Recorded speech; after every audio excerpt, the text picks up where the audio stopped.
Maravilhosa. O salário será corrigido acrescido do com muito carinho. De final de ano é vinho. Instituto de... Como ponto de partida. Sobre esse fim de semana... Final de ano. Conta grande. Do they know it's pretty? Olá! A nossa aula de hoje vai nos levar para os princípios básicos da difração e da interferência. Nós fazemos os dois fenômenos juntos porque estão muito ligados uns ao outro.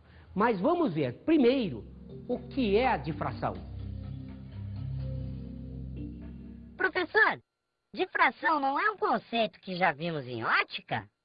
Realmente, como nós já discutimos várias vezes com vocês, a luz tem dupla natureza.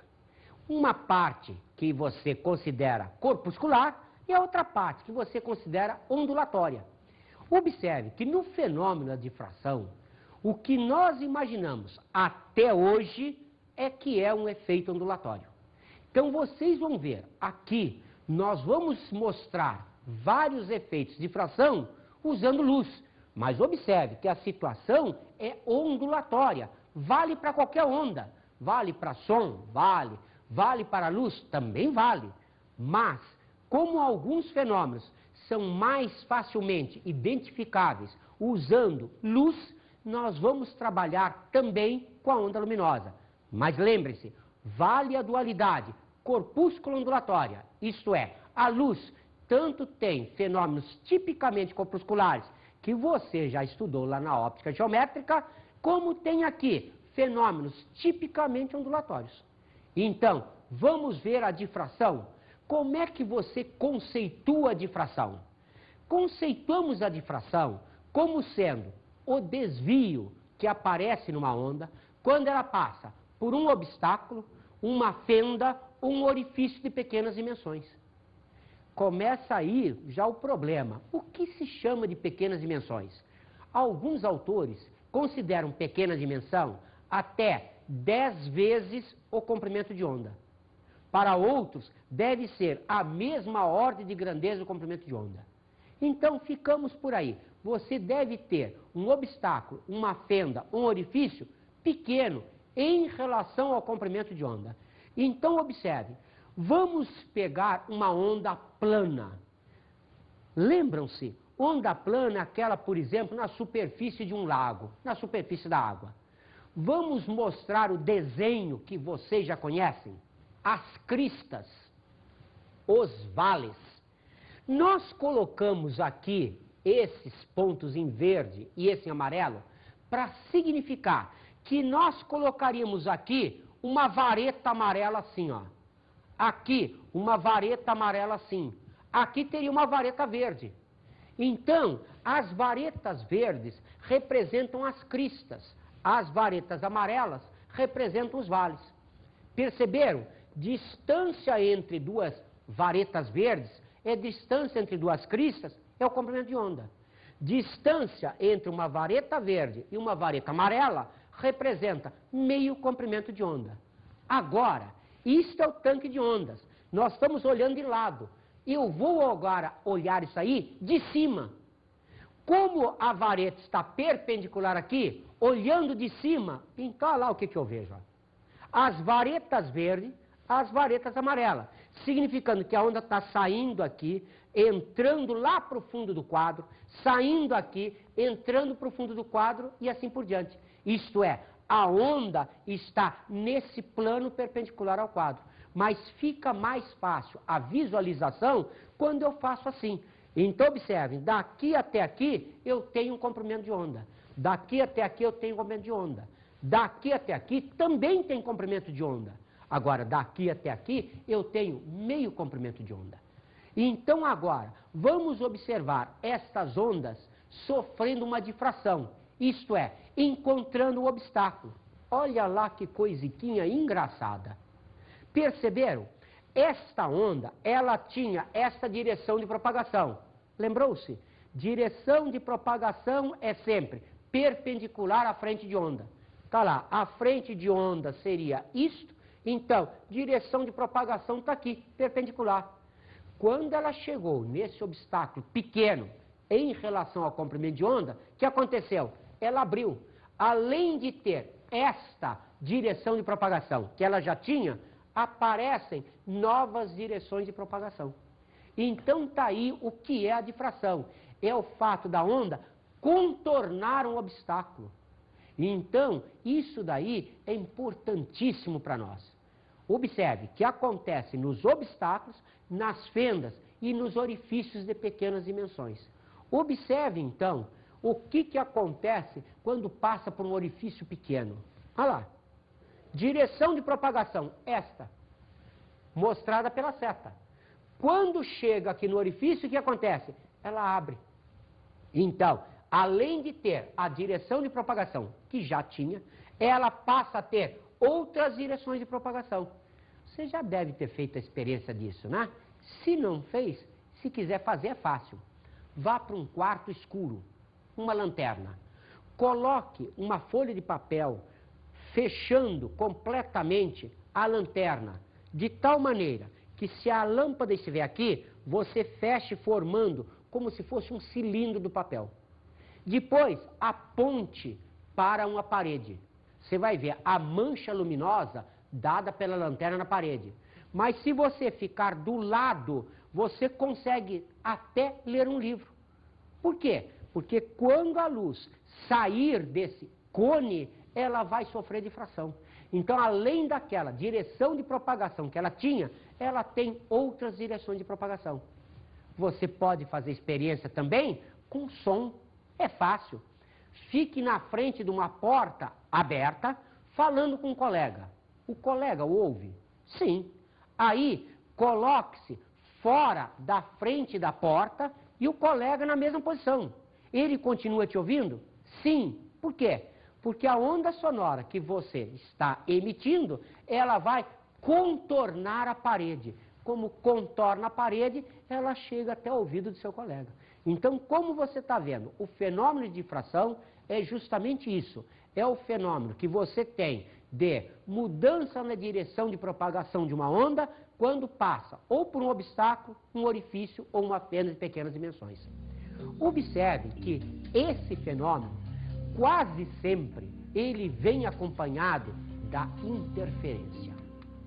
Esse daqui, precisamos tomar cuidado com ele. Não é difícil, mas muita atenção para a gente não perder nada. Então, observe. Vamos considerar aqui uma situação semelhante à que mostramos anteriormente. Então, eu tenho aqui um orifício.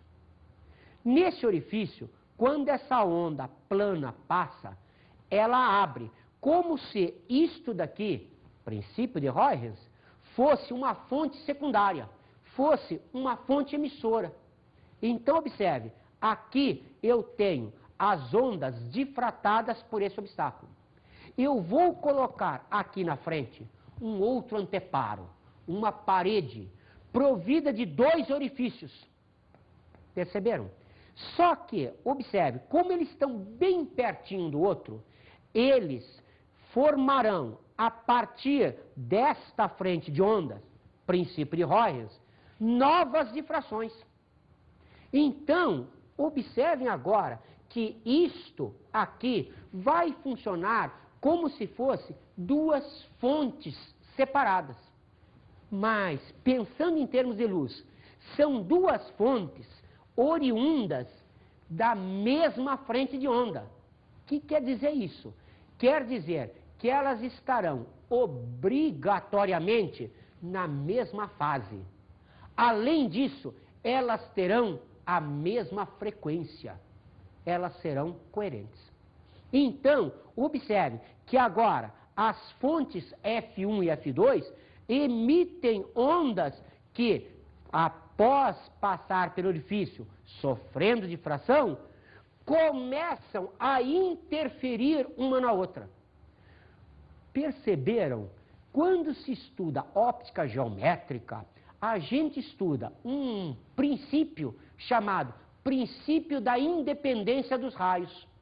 Um raio passa por dentro do outro como se nada tivesse acontecido.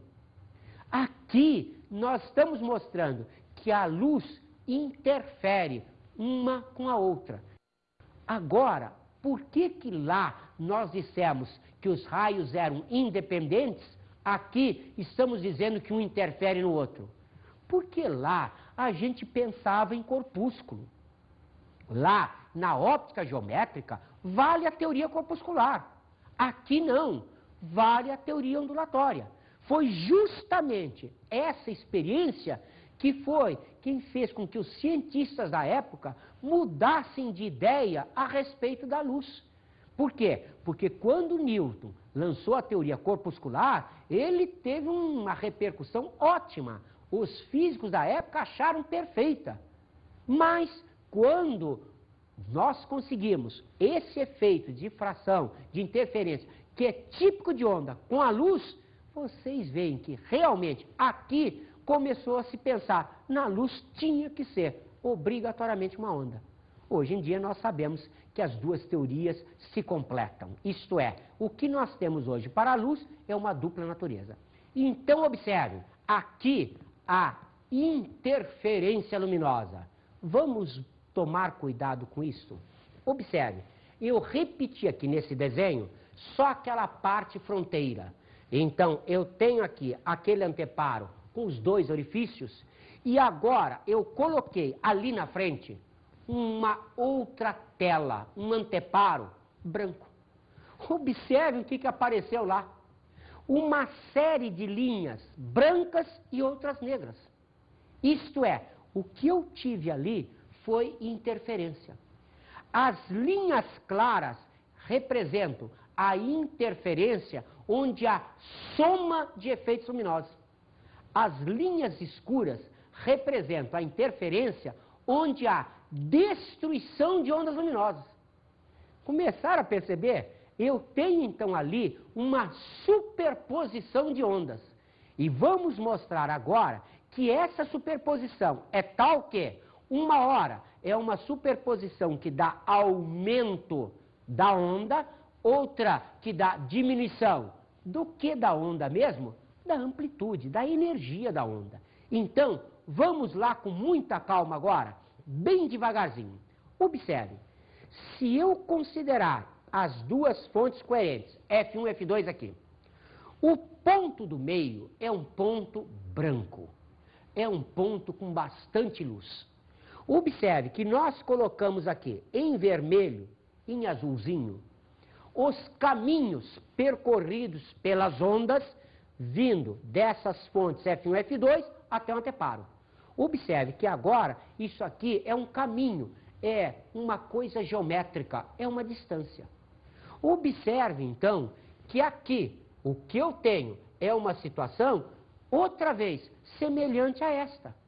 Então, eu tenho várias situações. Observe, aparecem regiões claras, regiões escuras, regiões claras, regiões escuras. Por exemplo, observe, outra vez uma região escura. Então, por que que isso está acontecendo? Estão percebendo que este caminho, o vermelho, nem sempre é igual ao caminho azul? Observem que, lá pelas tantas, uma onda anda mais do que a outra. Então, vamos analisar isso sob um aspecto mais matemático. Então, observem. Primeiro, o máximo central. Observe esta região bem cheia de luz e tal que ela está praticamente no meio dessas duas fontes. O que quer dizer isso? Que este caminho percorrido pela fonte F1, isto é, pela onda gerada pela fonte F1, está em vermelho. O caminho percorrido pela de baixo está em azul. Esses caminhos são iguais. Se os caminhos são iguais, significa o quê? Observe, olha lá, a F1 e a F2 chegando juntas. Observe, se elas chegam juntas, o que acontece aqui? Uma superposição. Que tipo de superposição? Aquela superposição onde há o aumento da amplitude, porque ambas são positivas. Então a soma das duas amplitudes vai dar o quê? Vai me dar uma onda assim, ó. Perceberam a soma das duas? Então, no máximo central, a distância que existe entre os caminhos vale 0 lambda sobre 2, vale 0. Os dois caminhos são iguais. O vermelho e o azul são geometricamente iguais. Então, observem lá o máximo central. Vamos observar agora esta região escura. Vamos chamá-la, então, o primeiro mínimo. Observe, se aqui, nesta região central, os caminhos eram iguais, agora, o caminho de baixo é um pouquinho maior que o caminho de cima. Então, a onda que vem daqui, ela anda um pouco mais do que a onda de cima. O que quer dizer isso? Quer dizer que esta onda chega, a outra chega depois. Perceberam o que vai acontecer? Olha lá. Vai haver aqui, o quê? Uma superposição. Agora, esta amplitude é positiva, essa é negativa. O que acontece? Uma destrói a outra. Então, se uma destrói a outra, qual é o formato da corda? Ah lá, o formato da corda, da onda, do que você quiser, vai ser o quê? Aqui, uma parte do pulso, e aqui, desapareceu. Então, se eu pensar em termos de luz, aqui é a região escura. Então, é a região com pouca luz. Então, se essa é a posição chamada de primeiro mínimo, qual é a diferença entre o caminho percorrido pela vermelha e pela azul? Perceberam que isso daqui é meio comprimento de onda? Então, olha lá, a diferença entre os dois caminhos é uma vez meio comprimento de onda. Vamos pegar uma outra situação. Já pegamos o máximo central, já pegamos o primeiro mínimo. Vamos pegar esta região. Essa região é uma região clara, é uma região que tem luz. Então, é uma região de máximo. Como aqui era o máximo central, esse era o primeiro mínimo, esse então, nós o chamamos de primeiro máximo. Perceberam que tudo que eu estou fazendo para cima, vale para baixo. Só que não vale a pena a gente ficar repetindo, mas é exatamente igual. Então aqui, primeiro máximo. Outra vez, notaram que a vermelha anda menos ainda do que esse caminho azul? Então, o que acontece? Vamos observar lá. Ó, como a vermelha andou menos, ela chega quando a azul já está lá. O que quer dizer isso? Perceberam o que vai acontecer daqui para frente? Somam-se as amplitudes. Lembra-se? É superposição. Então, se somam-se as amplitudes, observe. Ó, aqui nada. Daqui para frente soma. Então, é uma região clara, é uma região de luz. Então, pergunta, qual é a diferença entre o caminho vermelho e o caminho azul? Olha a diferença entre os dois caminhos aqui. Se isso é meio lambda, isso é meio lambda, a diferença entre os dois caminhos é 2 meios lambdas, 2 vezes lambda sobre 2. Observaram que isso é o primeiro máximo. Notaram que começou a somar aqui. No máximo central começou aqui. Lembram-se? O que quer dizer isso? Quer dizer que é uma região clara, mas não é tão clara quanto o máximo central. Então, cuidado, não tem tanta soma de luzes como o caso do máximo central, mas ainda é clara. Vamos pensar nesta outra região aqui. Esta era o máximo central, primeiro mínimo, primeiro máximo. Aqui, o segundo mínimo, região escura, região com pouca luz. Outra vez, olha lá, o caminho percorrido pela onda que vem da F1 em vermelho, caminho percorrido pela onda que vem da F2 em azul. O que se nota? É região escura. O que significa isso? Eu tenho que ter uma soma de amplitudes tal que uma seja positiva e outra negativa. Vamos conferir? Observe, se realmente a vermelha anda menos que a azul, olha lá o que acontece com ela. Ó. Perceberam? Olha lá, daqui para frente elas vão se anular. Notaram?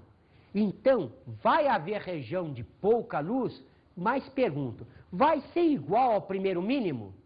Não. No primeiro mínimo, começou a se anular daqui. Então, aqui já anulou. O que quer dizer isso? Que é uma região escura, mas não tão escura quanto a anterior. Perceberam que a mesma coisa estava acontecendo com a clara? Era uma região clara, mas não tão clara quanto a anterior. Então, cada vez vai diminuindo mais a possibilidade de você ver se está mais ou menos claro. Mas você consegue descobrir onde tem região de claro, onde tem região de escuro. Observe que aqui, então, no segundo mínimo, o formato da onda resultante será esse. Não mexeu aqui, daqui para frente destruiu. Então a pergunta, qual é a distância entre os dois caminhos? A distância entre os dois caminhos vai ser 1, 2, 3 meios lambdas. Então 3 vezes lambda sobre 2. E se a gente fizesse ainda o segundo máximo, outra vez, máximo central, primeiro máximo, segundo máximo. Primeiro mínimo, segundo mínimo. No segundo máximo, o que acontece? Outra vez, observe, este caminho geometricamente é maior que aquele. Então, o que vai acontecer aí?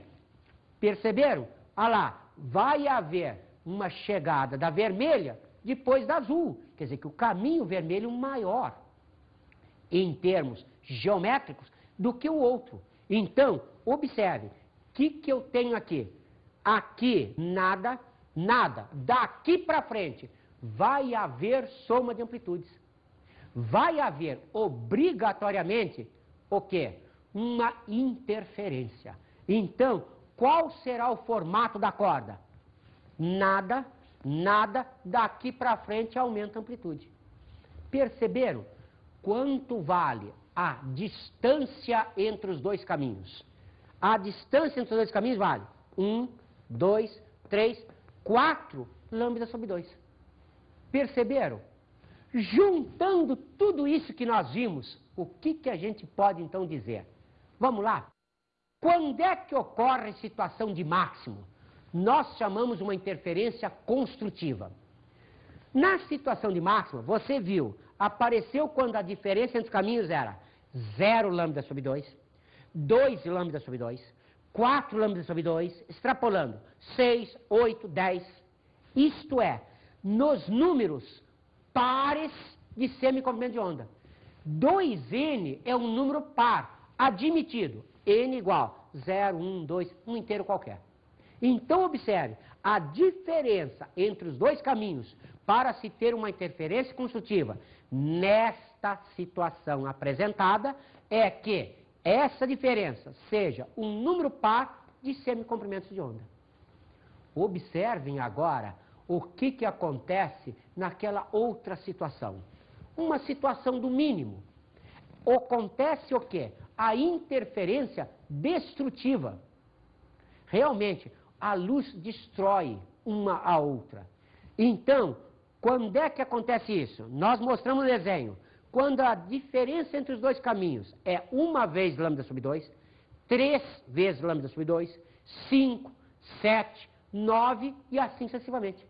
Isto é, quando a diferença entre os dois caminhos é um número ímpar de semicomprimentos de onda. Observe que isto daqui é um número ímpar, admitido o n, 0, 1, 2, um inteiro qualquer. Então, perceberam? Quando n igual a 0, o d é 1 lambda sobre 2. Quando n igual a 1, o d é 3 lambda sobre 2. E assim sucessivamente. Perceberam com muito cuidado que isso que eu demonstrei vale porque aquelas fontes F1 e F2 estavam todas na mesma frente de onda.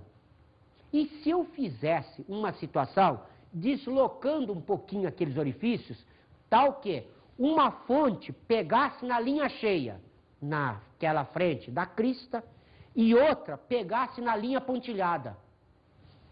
Perceberam que aí vai inverter tudo? Isto é, no centro, em vez de você ter um máximo central, você teria um mínimo central. Depois, em volta desse mínimo, você teria em cima e embaixo o quê? O primeiro máximo. Só que aí, você ia inverter essas fórmulas. O que seria mínimo seria em número par de semicomprimentos de onda. O que seria um sistema de máximo ou mínimo vai variar, então, não só em função disso, como se as fontes saíram em fase ou não. Então, se elas saíram em fase, máximos para número par de semicomprimentos de onda, mínimo para número ímpar. Se elas saírem em oposição de fase, troca. Os máximos em número ímpar de semicomprimentos de onda, os mínimos dentro da situação de número par de semicomprimentos de onda. Vamos então observar o dispositivo de Young. Antes, vamos ouvir um comentáriozinho. O dispositivo de Young consiste em fazer penetrar numa câmara escura, através de uma fenda R muito estreita, um feixe de luz monocromática. Essa fenda R, funcionando como nova fonte de luz, permitirá que o feixe incida num antiparo opaco, atingindo as fendas A e B, muito estreitas e próximas, paralelas e equidistantes da primeira. Então, observe o dispositivo clássico de Young. Outra vez, aquela situação, anteparo com duas fendas. Agora, colocamos aqui a distância D como a distância entre as duas fendas. Observe, isto é bem pequenininho. Nós mostramos, não pode ser muito grande. Então, este D é pequenininho. Observe, Y vai ser a distância de um ponto qualquer. Eu vou escolher um. Vou escolher o primeiro máximo. Perceberam? Aqui estaria o máximo central, eu estou escolhendo o primeiro máximo. D grande é a distância das fontes que interferem até o anteparo opaco. Aqui eu marquei o ponto A. Perceberam? Eu vou pegar um compasso, vou colocar a ponta seca dele aqui e vou pegar com o compasso essa medida. Agora eu vou traçar um arco aqui. Perceberam? Se isto é bem pequenininho, este arco se reduz a um segmentozinho de reta. Perceberam que é uma aproximação? Então, cuidado, isto daqui é um segmentozinho de reta porque essa distância é bem pequenininha. Então, observe que daqui até aqui mede a mesma coisa que daqui até aqui. Perceberam? Por quê? Porque eu tracei com um compasso. E se isto daqui está, entre aspas, como se fosse um círculo, só que um pedaço bem pequenininho, esse ângulo é reto, esse ângulo é reto. Então, se eu chamar a este ângulo θ, este ângulo θ, eles são obrigatoriamente iguais. Sim, por quê? Porque são formados por lados perpendiculares entre si. Então, se esse é θ, esse obrigatoriamente é θ. Então, neste triângulo, estão vendo o triângulo?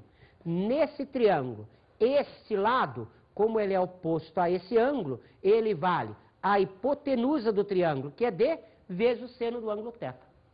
Então, observem, como dissemos, escolhemos algo. Escolhemos o quê?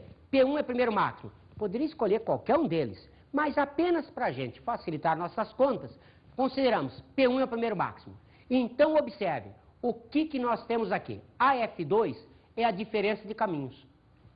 Dzinho é a distância entre fendas.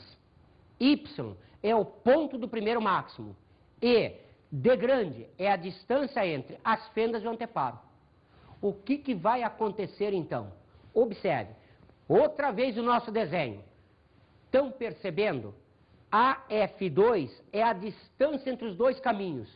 Se lá é um ponto de máximo, significa o quê? Que a distância entre caminhos tem que dar um número par de semicomprimentos de onda.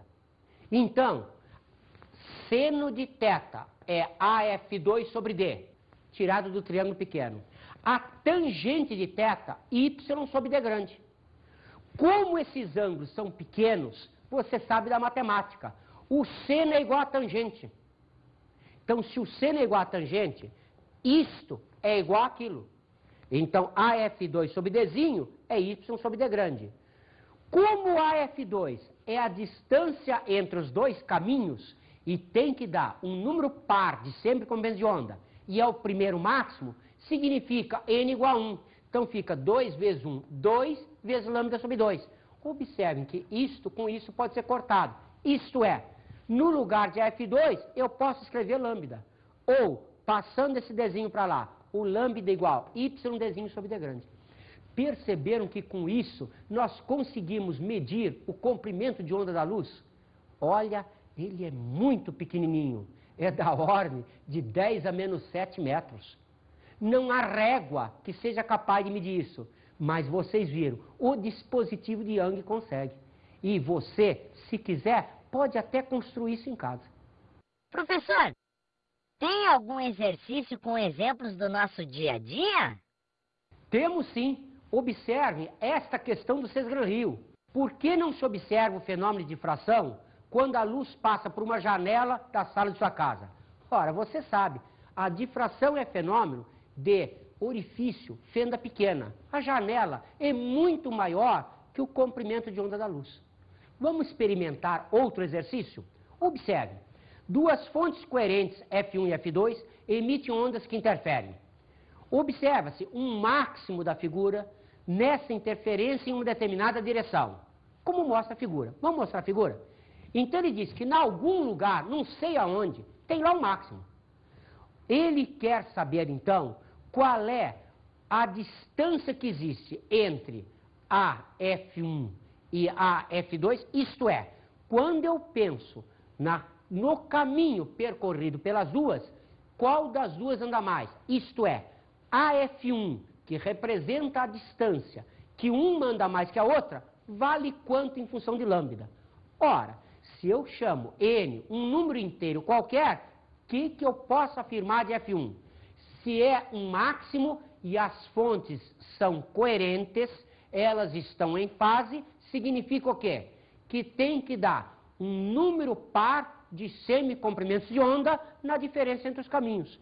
E então observe, opção A, isso não é um número par, já que N é um inteiro. Observe, a B de bola, também não. Observem a letra C. Se isto daqui é um número par de semicomprimentos de onda, isto é, 2N lambda sobre 2, o 2 desapareceu. Então, para qualquer N inteiro, isso é verdade. Observe que as outras opções também não são números pares de semicomprimentos de onda.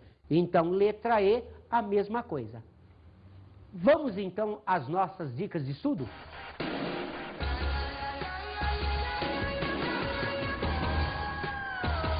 Cuidado! Difração é fenômeno que acontece em fenda, orifício ou obstáculo de pequenas dimensões em relação ao comprimento de onda da onda. Então, até 10 lambdas, segundo alguns autores, ou na mesma ordem de grandeza, ocorre difração, senão não ocorre.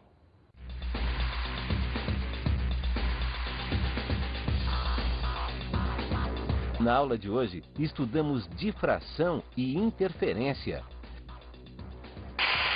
Observe, os dois fenômenos geralmente acontecem acoplados.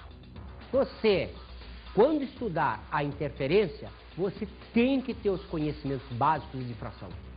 Então, difração e interferência são fenômenos tipicamente ondulatórios. Bons estudos!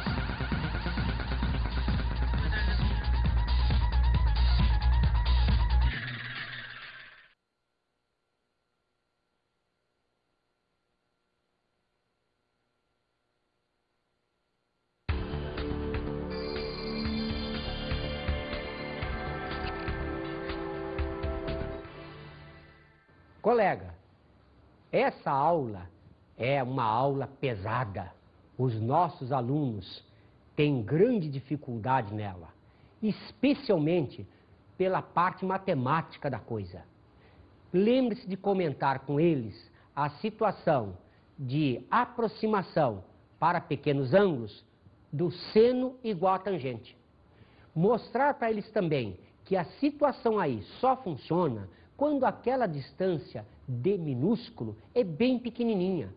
Então, realmente, isso vai obrigar a que aquele ângulo θ seja um ângulo pequeno. Também convém bater bem com eles a situação em que você traça com um compasso aquela curva e ela se aproxima de um segmento de reta. Pelo fato de ser um trecho de uma circunferência, aquelas distâncias do ponto P1 a F1, do ponto P1 até F2, passando pelo ponto A, observe que ali o que você tem são raios de círculo. Como são raios de círculo, eles são perpendiculares à curva. Então, você fica com um triângulo ali engraçadíssimo. Um triângulo que tem 2 ângulos de 90 graus. Observe que, na realidade, é aproximação. É que não é exatamente isso. É que é um ângulo que está perto de 90, o outro está perto de 90 e o lá de cima, lá do P1, está perto de 0.